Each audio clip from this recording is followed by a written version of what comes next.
Australia's banks want you microchipped.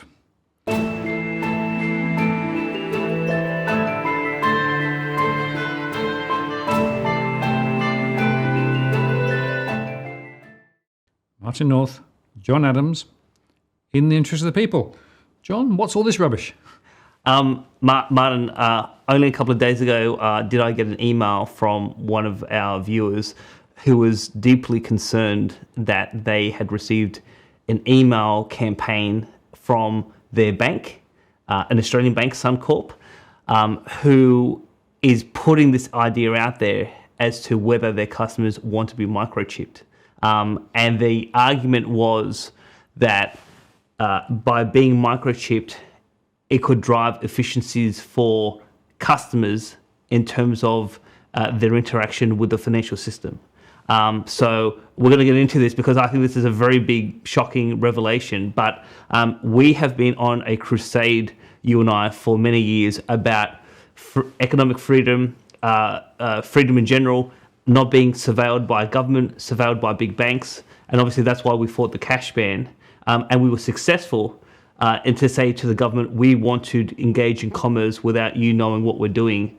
And now we have at least one bank in Australia saying to the customers, how about we put a microchip into your hand so that anytime you want to do banking, supposedly it's more convenient, but in reality, the bank will have all sorts of information implanted into someone's hand. It is completely nuts. And this is just another example of again, so a couple of years ago when someone would suggest something along these lines, it's a conspiracy theory. And we always hear when dangerous ideas first pop up, it's a conspiracy theory, but then they somehow become reality.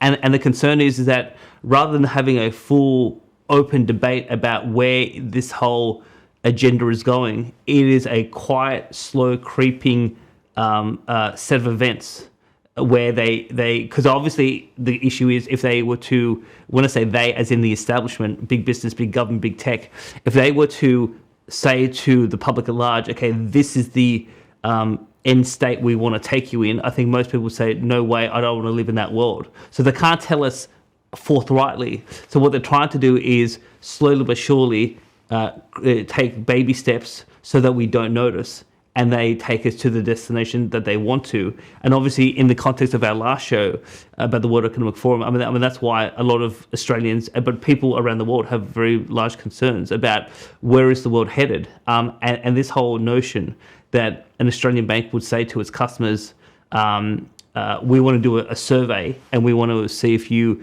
would voluntarily be microchipped, completely nuts.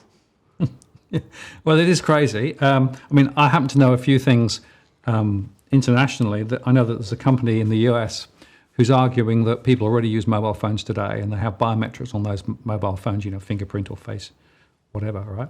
And what that basically means is that you've got already a connectivity to do with your person and your functionality. So why not just take the next step, which is basically, chipping your arm, and who needs a mobile phone anymore? And of course, there are a few high-tech people who actually have already gone down that route and actually have chipped themselves and are using it as part of their own experiments or whatever. But the idea of pushing this more generally into the population, and I can't help but say, well, you just have a chip and you have central bank digital currency, put those two things together, and what have you got? Indeed. So Martin, just so we can demonstrate to our audience that we're not making this up, let's actually put slide 1 on the screen. So the viewer who sent this to me, her name's Lisa, and I'll just leave it at that. But I just want to quote from this email because there is something which is, I think, fundamentally wrong. So if we just look at the second sentence in the first paragraph, it says, quote, considering how much closer we are with technology, it makes sense for the next step to be keeping it inside our bodies with microchips, right? I mean, look, it makes no sense as to why we would voluntarily submit ourselves to a bank to put a microchip in ourselves. And so for Suncorp to send out this communication was sent roughly around the 12th of August, so about a week and a half ago. So for Suncorp to say it makes sense that the next evolution of in terms of banking and the financial system is for customers to implant themselves with chips so that they can deal easy with the bank. I mean, I don't understand what these people are thinking because it makes no sense to me. And well, we're going to get to into a second because there's been a very significant PR backlash with Suncorp, and that's why they've had to withdraw a full spread web page where they had all sorts of information about this initiative, and we'll show in a second that they actually had to take it all down. Yeah, it's just quite interesting, isn't it? That if you click through from the link that was attached to the email, it now goes nowhere, right? Whereas previously it went somewhere, right? Yes. That tells you something quite interesting. So I think there's been a bit of reaction, and I have to say, I wonder whether it has anything at all to do with the fact that Suncorp is in current negotiation with ANZ about ANZ buying Suncorp Bank. I don't know. It could just be timing. Who knows? Well, yeah. So I mean, who knows what the motivation for putting this idea out there? And obviously, one can only suspect that customers have revolted against Suncorp, and that's why they've taken it down. But whether it's related to a takeover with ANZ or something else, I think it's incumbent now on Suncorp to make a public statement and basically explain to the public at large what is this thinking all about, and why would they push such a dangerous idea on their own customer base? Because the other obviously issue is that so we've done a bit of digging around. So at this stage, we can say that there is no public campaign by other financial institutions, but who knows whether something is brewing behind the scenes between in the banking system, governments, and maybe the RBA about integrating microchips into customers' hands. I mean, one of the important things, Martin, is that so this notion of implanting microchips to make things more convenient. So this has been trained in Sweden for a number of years. There is a company that is a world leader in this type of technology. And in Sweden in particular, what they have done in terms of some of the practical applications, they've actually said to some workers, and again, this is not customers, but workers of some companies, if you wish to be chipped so that you can actually be more convenient of accessing security doors or catching public transport or going into certain venues, etc., well, we're going to trial this. So it is one thing to say to a worker, if you wish to do it as part of the workplace, so it's actually a more convenient thing to be at work, that's one thing. But then when you're saying to customers, how about you get chipped to interact with a bank? Because obviously the dangerous concern here is that, so during the course of the debate on the cash ban, we had this issue of debanking, where banks would say to customers, we don't want your business because we don't like your political views, we don't like your commercial activities, we think you're dangerous. Well, wouldn't it be a dangerous idea if the entire banking system said to customers, you can't access the financial system unless if you get chipped? Now, we're not saying that is a public initiative now, but if we don't put a stop to this sort of madness, who knows where the industry as a whole could sort of take this whole agenda. And I'll just give you a bit of history. You remember when the cards that people used were actually just the swipe cards, right? And then they started with chips on cards. Now, I can tell you that the very first trials of those were actually not done in the public domain. They were done in the private domain inside banks. So I was involved in one of those pilots in the UK right at the start of the process. And in fact, they started giving it out to bank employees to use in the cafeteria, sort of to test the concept of a smart chip. And then, of course, it took off, and now it's absolutely everywhere. So actually, these little sort of private pilots, shouldn't just take them at face value. It's about, does it work? Could it work? How does it work? And it's a safe way of testing stuff. So to my mind, the fact that the Swedish example is in a specific private context isn't the full story here as to what this potentially could do if, in fact, it got out and people said, oh, well, I suppose you've got to go there because you've got no choice. Yes. I mean, obviously, the more dangerous aspect is that if a concept is proven to be workable in the private sector, it gives ideas for governments to say, well, how about we actually implement it into public policy? And that's obviously the more dangerous aspect of this is we don't want any governments or bureaucrats in this country to have any ideas of mandatory microchipping because, well, I'll go down fighting if it ever got to that stage. And I want to make one other point, John, and that is that I know that banks do have quite a problem with people losing their cards and losing passwords and blah blah blah. So there is quite a lot of cost involved in just the sort of the security around the systems that are currently existing. So you can sort of see, well, there's a bit of a business case here. If I'm a bank, I can actually take away a lot of excess costs and all those things, right?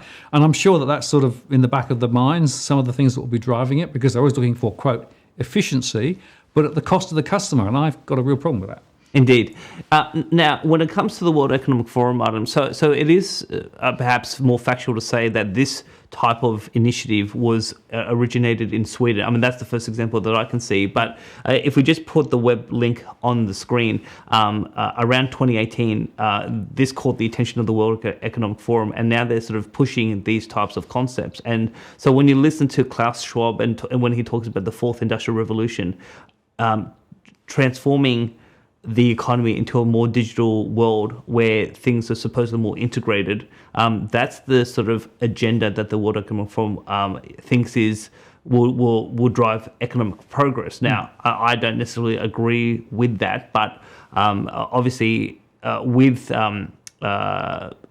digital integration, that creates opportunities, but it creates a lot of risk. And obviously those risks is being hacked, your data being changed, in terms of surveillance, people knowing what you're doing, and then obviously the loss of your sovereignty, because obviously one of the concerns that we've had, for example, in terms of central bank digital currencies, is that will the central bank basically stop you engaging in commerce if you don't comply with all sorts of mandatory requirements.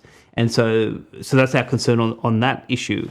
But then obviously if we're heading down this issue of getting microchipped, and who knows what that technology could or could not do once it's in your hand, what other conditions will banks impose on customers or employees to say that unless if you comply with these issues, well, here's the thing, because if you don't have a card or if you don't have the ability to do online banking, but all your access is in your chip, well, what if they turn the chip off? Or what if they alter the chip and they say, unless if you do A, B, C, D, E, F, G, your chip won't work with the bank? Or it could be that the government says to the banks in a economic crisis, we need you to impose capital control. So just change the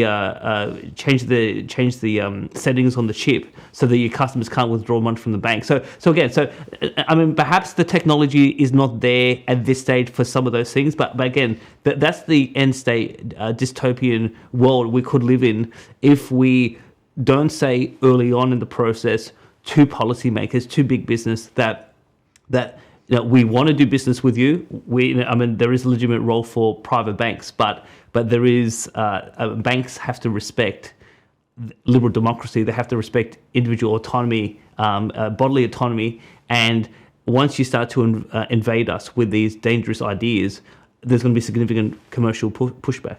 Yeah, I think absolutely, and pushback, of course, from individuals about their personal identity, and as you say, about what the potential could be and where it's going to go. And that's the point always, and you make the point earlier on, I want to reiterate it, little baby steps that don't in themselves seem that worrying, but you've got to say, but where are those steps taking us? And unfortunately, you can put these things together in a way that shows you that if you put the right elements together, then dictatorial control and lack of autonomy and lack of freedom is the destination, and I have a problem with that. Indeed. So in terms of where we go forward, so I think at this stage, Suncorp has taken their material down. Look, funny enough, Martin, I actually did get an email from a second Suncorp customer this morning who shared this email with me. So obviously, we've authenticated that this is real. A couple of customers have shared me this, so this is not a conspiracy theory or a hoax. Suncorp did actually put this out there. Yep. So in terms of where we go from here, I would recommend a few things. If you are a Suncorp customer, you should be emailing Suncorp HQ and saying, stop this madness, because if you don't, we're going to move to another bank. I mean the biggest threat that, in terms of, I remember when I was studying economics in high school, we learned this concept about consumer sovereignty. So the sovereignty of the consumer is, if you don't like what the business is doing, just say, I'm not going to do business with you. So if Suncorp customers say, you do this again, we're going to withdraw our account from you, I think Suncorp HQ will get the message. But beyond that, I think that if you are a customer of any financial institution, perhaps just sending a friendly email saying, we're aware of the Suncorp initiative. We would appreciate it if your bank doesn't take up this concept. That's one. I think two is that for anyone who's inclined, potentially to email the Australian Banking Association and saying that we are concerned that Suncorp may be letting the cat out of the bag about a nationwide industry initiative, and that it's in the interest of the Australian Banking Association to publicly denounce this type of idea, but also in the context of policymakers. So obviously we have the treasurer, the assistant treasurer in the Albanese government, and then you have the shadow treasurer and the shadow assistant treasurer emailing these four people, which is Chalmers, Stephen Jones, Angus Taylor, and Stuart Robert, and just saying that any attempt to microchip the Australian people in order to access banking services is a complete anathema to where we want Australia to go. And potentially, I mean, maybe it has to get to the stage where we call on Parliament to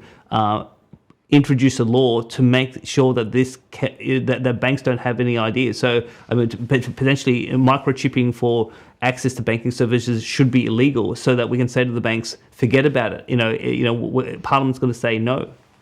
Absolutely. And that's worth just saying, John, isn't it, that there have been some speculations about using chips in the context of vaccine status too, right?